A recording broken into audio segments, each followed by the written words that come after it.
आपको वाणी बताते हैं कि ये वाणी पढ़ने से जीव क्या हो जाता है, सुहागी हो जाता है, निर्गुणी हो जाता है और निर्गुणी काया हो जाती है। तो वाणी कहती है रहिए निर्गुण होए। क्या होकर के रहना है आपको, निर्गुणी होकर के रहना है। तो आहार भी निर्गुण।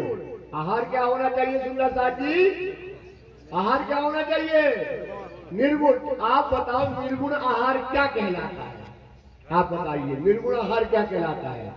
बोले लहसुन छोड़ दो, प्याज छोड़ दो, ये तो बोले एक चीज छोड़ दो, बोले क्या हो गया आपका आहार निर्गुणी हो गया। नहीं, निर्गुणी आहार अगर दुनिया में कोई चीज है तो वो केवल एक है, वो है तारतम वाणी। दुनिया में और कोई आहार नहीं है। तुम्हारे अलावा दुनिया में तुम कितना भी लहसुन प्याज छोड़ते रहो, दुनिया में तुम कितना सात्विक भोजन करते रहो, दुनिया में कुछ भी करते रहो, कितने लोग कर रहे हैं, पर वो आहार नहीं मिला। ये वाणी है निर्गुणी आहार। वाणी क्या है, दुनिया से परे है, निर्गुणी आहार है। तो कहते हैं आइए निर्गुण होके आहार भी निर्गुण, साफ दिल सुहागिनी। जो सुहागिन हो जाएंगी, अभी बताया ना, जीव दो प्रकार के होते हैं।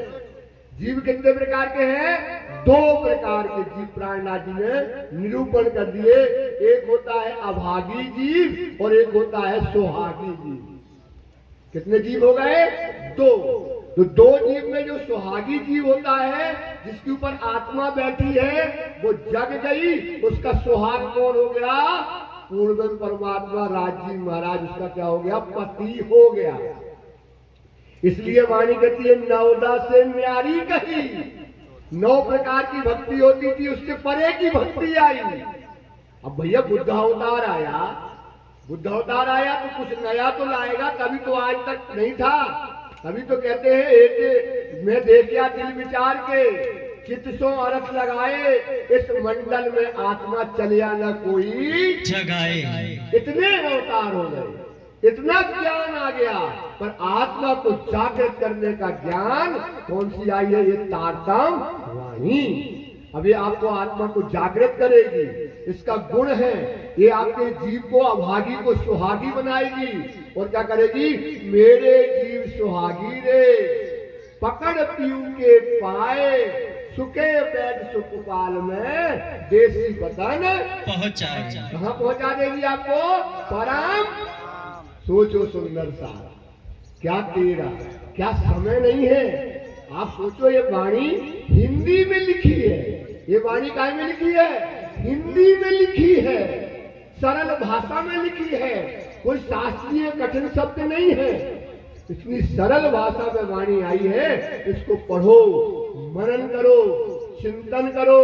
ये बुद्धि आई है, इसकी बुद्धि लो, इसको अपने अंदर उतारो और आत्मा को परात्मा से जोड़ दो। बस इतना काम करना है। सुंदरता जी, अगर आपने वाणी पढ़ के चिंतन ना किया, वाणी को सुनने से कुछ नहीं मिलेगा, वाणी को गा के नाचते रहोगे कुछ नहीं मिलेगा। ये सत्य वाणी मत के लीजिए इनको सार। तेजी से बोलो, ये सत्य वाणी मत के सार। अब इसको मथना है, तो मथने के लिए क्या होता है, आपको क्या करते हो, मक्खन को मथते हो ना, दूध डाला और मथा, मथ के क्या निकालती है, क्रीम, मलाई, मक्खन जो निकलता है। तो ऐसे वाणी को क्या करो, शुरू से लेकर के अंत तक पढ़ो और पढ़ करके मनन करो। जब पूरी वाणी पढ़ लोगे, चिंतन कर लोगे, मनन कर लोगे, तो वाणी क्या हो जाएगी, इसका क्या, ये सत्य वाणी मत के, फिर क्या उसका सार निकलेगा।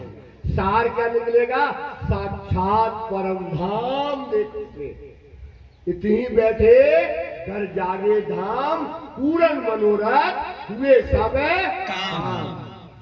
तो पढ़ोगे, चिंतन करोगे, मनन करोगे सुंदरता की, ऐसा अवसर फिर कभी मिलने वाला नहीं है। तो ये सत्यवाणी मत के लीजिए इनको सार। इन सार में कई सत्य सुख हैं, इंसान में क्या मिलने वाले हैं? सत्य सुख। तो आप बताओ, दो है, एक होता है असत्य और एक होता है सत्य। असत्य क्या है? माया। असत्य क्या है? दुनिया। असत्य क्या है? संसार। और सत्य क्या है? परम। सत्य क्या है? परम धाम का धनी। सत्य क्या है? परम धाम के 25 पद। ये हमारे सत्य है। तो इंसान में कई सत्य सुख है, सो निर्णय करूं निर्धार। वाणी सुनो सुंदर सार। ऐसा अवसर नहीं मिलेगा। इसलिए वाणी कहती, हम नहीं कहते हैं, वाणी कहती ए लीला जाने ब्रह्म सृष्टि की। जो परम धाम की लीला है ना, वो कौन जानेगी? ब्रह्म सृष्टि की। जाए पहुंचा हो तारतम। आगे ना, कितनी अच्छी बात है। अंधकार में मत जाओ, एक भीड़ के पीछे दूसरी भीड़ में मत जाओ। ये लीला जाने ब्रह्म सृष्टि की, जाए पहुंचा हो तारतम, पूर्ण दृष्टि तब खुलेगी। पूरी नजर मतलब पर आत्मा की नजर। काय की नजर खोलना है भाई सुंदर साथी? पर आत्मा की नजर खोलना है, रूह की नजर खोलना है। तो कहते पूर्ण दृष्टि तब खुली, जाए पहुंचा हो तारतम। तारतम जिसको तो बोलते हैं, ये लीला जाने ब्रह्म सृष्टि की, जाए पहुंचा हो तारतम, पूर्ण दृष्टि तब खुली, जाए अव्वल। जाए अव्वल सुंदर साथी इधर देखिए, जाए अव्वल आखिर इलम। जिसके पास पहला इलम मतलब 7 किताबें। पहला इलम कौन कहलाता है? पहली बुद्धि कौन कहलाएगी? 7 किताबें। आखिरी इलम कौन कहलाएगी? 14 किताबें होती ना, आखिरी की 7 किताबें कहलाएंगी आखिरी इलम। जब दोनों इलम को पढ़ोगे, दोनों वाणियों को पढ़ोगे, मनन करोगे, चिंतन करोगे, तो आपकी आत्मा और परात्मा क्या हो जाएगी? जागृत हो जाएगी, खड़ी हो जाएगी। सुंदर साथ जी, इस पर चिंतन करो, इस पर विचार करो, इस पर मनन करो। क्योंकि ये हम पन्ना धाम से आए हैं, आपको सत्यवाणी बताने आए हैं, सत्य रास्ता बताने वाले हैं। तो वाणी कहती है आत्म दृष्टि जुड़ी पर आत्म। आत्मा की दृष्टि को कहां जोड़ना है? पर आत्म। क्योंकि वाणी कहती है कि फरेबी लिए जाए मेरी रूह तू आखा हो। फरेबी मतलब ये झूठ, संसार। कल अपन 10 के हटे, फिर 20 साल के हो गए, फिर 30 के हो गए, 40 के हो गए, 50 के, 60 के और 70 के हो गए। चलो काम खत्म हो गया और आप चले गए, चले गए ना। तो ये फरेब माया तो आपको ले जाएगी। आप बताओ, आज कुत्ता हो, बिलैया हो, पशु हो, पक्षी हो, सब अपने अपने घर बनाते हैं। हमसे अच्छी तो हमारे, आप आज तो YouTube वगैरह आ गया है, देखो बिच्छू। बिच्छू की जैसी माँ कौन होगी दुनिया में, जो अपने बच्चों को देती है और स्वयं बच्चे जब उसके पैदा होती है और अपने बच्चों को अपनी पीठ पर बिठा करके अपने आप का भोजन बना देती है, अपने आप का भोजन बना देती है। और बिच्छू कि बच्चे अपनी माँ को चोट चोट दिखाते हो, खुशी खुशी अपने बच्चों के लिए क्या दे देती है? प्राण दे देती है। आप सोचो, आपका जीवन क्या है? केवल बच्चों को पढ़ाना, लिखाना, घर बनाना, ये करना, ये करना, ये करना, पूरी माया गृहस्थी तैयार करना, और अंत में जाकर के आपके हाथ में कुछ मिलता नहीं है। ये होती है पशु वृत्ति। ये कौन सी वृत्ति कहलाएगी? पशु वृत्ति है, माया की वृत्ति है। आपने बच्चों को पढ़ाया, आपकी 50 साल की उम्र हुई, लड़का बराबर आया, बाप बेटा कहता है बेटा, बाप कहता है बेटा, कहता बाप से अब आप पिताजी बैठो, अब आपके जाने काम नहीं है, आप घर में बैठे रहो। तो तकते रहो, घर में ही रहे आओगे, घर में ही पड़े रहोगे और घर में ही जीवन निकाल दोगे। अब ये परम धाम का दरवाजा खुला है सुंदर साथी। ये परम धाम बुद्ध अवतार आया, ये बुद्धि आई, ये इलम आया, ये आया इलम ददुन्नी कहे साहिनी खुदाए, मैं तरफ पाई में हक इल्मे में बका पहुंची इंदाए। हम तारतम वाणी से कहां पहुंच गए? परम धाम पहुंच गए, जागृत हो गए। वाणी को पढ़ो, वाणी को मनन करो। इसलिए कहते हैं कि ये सुंदर साथी, आत्म दृष्टि जुड़ी पर आत्म, तब भयो आत्म निवेद। जब आपका निवेद मतलब आपका काम पूरा हो गया। या विद लखे नहीं कोई, या मतलब इस तरह से, विद मतलब तरह से, लखे मतलब देखे, नहीं कोई जाने भाग बनती है भेद। जो भाग्यवान होगी, जो सुहागिन होगी, वो अपनी आत्मा को परात्मा में जोड़ेगी, जागृत करेगी और अपने परम धाम को देखेगी। तो वाणी कहती है इन नैनो, देखना अब 24 अवतार हो गए, उसमें से जो 22 अवतार का तो वर्णन हो गया, जो 23वां अवतार था बुद्ध अवतार, 24वां कलकी अवतार, निष्कलंक अवतार जो था, इसके आने से क्या होने वाला था, ये जब आएंगे तो क्या हो जाएगा, परम धाम का दरवाजा खोल देंगे, इसको जाहिर कर देंगे। तो ये बुद्ध कल की अवतार आया, इसने परम धाम का दरवाजा खोल देंगे। कहते ना, मेरे मीठे बोले साथ जी, हुआ तुम्हारा काम, प्रेम में मगन हुए, खुलिया दरवाजा धाम, सकीरी धाम। उठ के नहाइए जमुना जी, कीजिए सकल श्रृंगार, और 7 संबंधी मिलके खेलिए संगे भरतार। सोचो सुंदर सा, ये परम धाम की जमुना जी जाहिर हो गई, परम धाम के 25 पक्ष जाहिर हो गए, परम धाम की लीला जाहिर हो गई, परम धाम जाने का रास्ता खुल गया। इसलिए सुंदर सा जी, अब आपको क्या करना है, इस रास्ते पे चलना है, इस पर चलो, इस पर चलकर चले जाओ। इधर वाणी कहती है मानव स्तन बड़ा दुर्लभ है, हाथ घसी हाथ से, फिर क्या करोगे, हाथ घिसती, जैसे कहते चिड़िया चुग गई खेत अब पछताए का हो। जैसे आपने खेती की, खेती में आपने कहे तो हल चलाया, फिर हल चला करके पलेवा लगाया, फिर बीज लगाया, फिर पानी लगाई, फिर क्यारियां बनाई, फिर बाउंड्री बनाई, वो पेड़ बड़े हुए, खाद डाला, बीज डाला, सब कुछ किया। जब फसल लहराई, अच्छी फसल लहरा गई, और जा करके आप कमरे में सो गए, और हजारों चिड़ियां आई और दाना करके चुग गई। बैठी चिड़िया, उसने केवल दाना को चुगा, पेड़ बैठे करे रहे, अब उसमें कुछ रह नहीं गया। अब क्या मिलेगा, क्योंकि क्या करा, जब समय था हुर्र करने का, उस समय तुम सो गए, तो अब क्या मिलेगी फसल, क्या मिलेगा आपको।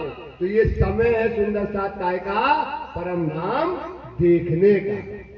तो जागे सुख अनेक है, जग जाओगे सुख अनेक है, इतनी अनेक है, वतन सुख लीजिए और जीव नैनो भी देखे। काय के नैनो से देखोगे, जीव नैनो से।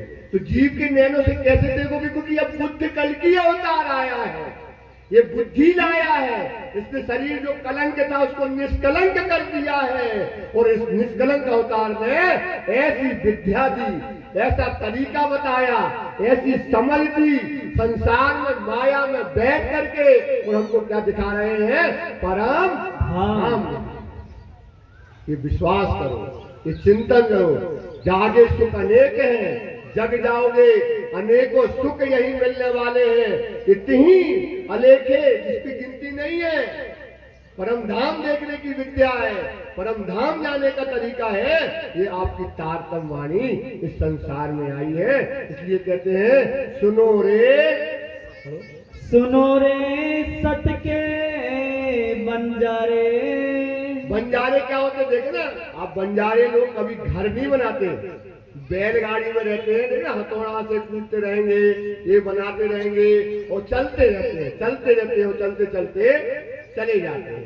तो अब जो सत्य के रास्ते पे चलने वाले बंजारे हो, अगर आप परम धाम जाना है, आपको परम धाम का रास्ता लेना है, तो सुनो रे सत्य के बंजारे, आपको परम धाम जाना है, सत्य के रास्ते पे जाना है, क्योंकि दुनिया क्या है, असत्य है, और परम धाम क्या है, सत्य।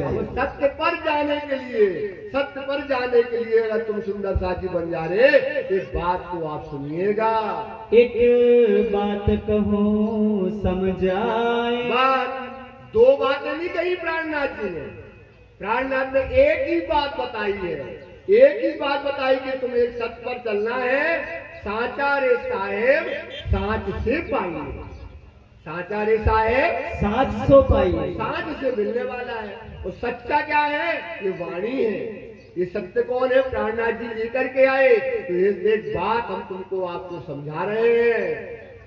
या फंदबाजी रची माया की। ये क्या है? फंद है माजी, माया की रची है।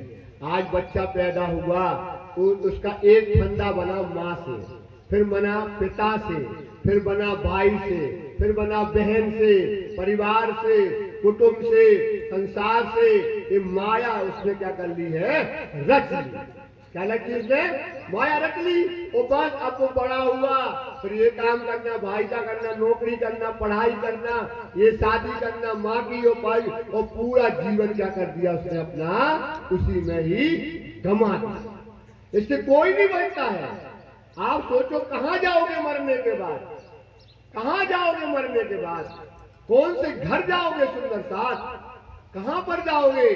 आज मैं पूरे गांव में बैठकर कहता हूँ कि आप इस वाणी को बैठ करके पढ़ोगे, मनन करोगे, चिंतन करोगे, यहीं से परम धाम देखोगे। सुंदर साथ यहीं से राज्य श्यामा जी का स्वरूप देखोगे। इसी वाणी से आप अखंड ब्रज की लीला देखोगे। इसी वाणी से आप अखंड रास की लीला देखोगे। अगर ये लीला अगर सच्चा है, ना मिले तो हमको जूतों की माला पहना के घुमा देना। प्यारे की जय। मैंने वो चीज पाई है, मैंने वो रास्ता पाया है, मैंने अपने आप को जीवन को बदला है, मैंने उस रास्ते को वाणी को मथा है। इसको इतना मथा है, इतना मथा है कि हमने परम धाम देखने की विधि इस वाणी से पाई है, तरीका इससे पाया है। इधर कहाँ जाओगे सुंदर साथ? कौन है तुम्हारा ठिकाना? क्या घबराहट नहीं होती है? अब आपका जीवन अंत में आ गया है, कहाँ जाओगे? कौन सी बिल्ला? ये वाणी को पढ़ो, ये वाणी को समझो, इसको समझो। तो कहते जात न पूछिए साधु की, पूछ लीजिए ज्ञान। पूछो ये ज्ञान, समझो ये बात। आप बताओ पढ़ते तो हो नहीं है वो आप वाणी? सुंदर साथ जी बैठे हो, आप बताओ कौन वाणी को मनन करता है? कौन वाणी का इतना चिंतन करता है? थोड़े से पढ़ने से आप बताओ, आपको बनना है कलेक्टर, 500 नंबर का पेपर है और 400 नंबर आपको लाना है, और 400 नंबर से 399 नंबर आएंगे, आपका सिलेक्शन नहीं होगा। आपने सब बैठे हैं, आप भी रात दिन पढ़ रहे, हम भी रात दिन पढ़ रहे। कोई का पेपर जब आया, परीक्षा हम देने गए, परीक्षा दी, कोई के 500 में से 500 ही आए, कोई के 480 आए, कोई के 470 आए, और कोई के 400 आए, और जिसके 400 आए वो तो क्या हो गया? कलेक्टर बन गया। जिसने रात दिन मेहनत करी, वो पूरी मेहनत नहीं करी और उसके नंबर आए 399, तो क्या हो गया? वो फेल हो गया, उसका पढ़ना बेकार हो गया। तो नंबर तो पूरे चाहिए ना, नंबर तो पूरे चाहिए। ये वाणी को पढ़ो, वाणी तब तो रोज कहते निर्नाम मंत्र देते हैं। तो निर्नाम मंत्र का मतलब क्या है? यही है कि ये सत्यवाणी मत के। मतने का मतलब होता है पहले पेज से लेकर के आखिरी तक, एक बार नहीं। एक बार पढ़ोगे तो 500 में कितने नंबर आएंगे? 100। 2 बार पढ़ोगे 200, 3 बार पढ़ोगे आगे ना। तो इसको पढ़ो, पढ़ते जाओ, मतते जाओ, चिंतन करो, मनन करो, उतारो। ये वाणी काय का स्वरूप है? ये वाणी है हुकुम का स्वरूप। वाणी काय का स्वरूप है? हुकुम का। और हुकुम को आप क्या करें? जो वाणी कहती है उसको वैसा करते जाओ, आप चलते जाओ, चलते जाओ। जो लो, वाणी देखो, जो लो इलम को हुक्मे। ये इलम मतलब होता है ज्ञान, हुक्म मतलब जो कहता है। जैसे भागवत जो कहती है, या जो गीता कहती है, रामायण कहती है, वाणी कहती है, जो कहती है उसको अपने अमल में तो लाओ, अपने आचरण में तो लाओ, आपके संस्कार में तो लाओ, उसको पैदा तो करो उसको। तो जो लोग इलम को हुक्मे कहा नहीं समझाए, अपने आप को ऐसा समझाओ कि जो हमको वाणी आदेश देगी, जो वाणी हमको हुक्म देगी, तो लो रूह आपको क्यों कर सके जगाए। तब तक अपनी आत्मा को तुम कैसे जगाओगे? जगाना तो आत्मा को है, आत्मा का दर्शन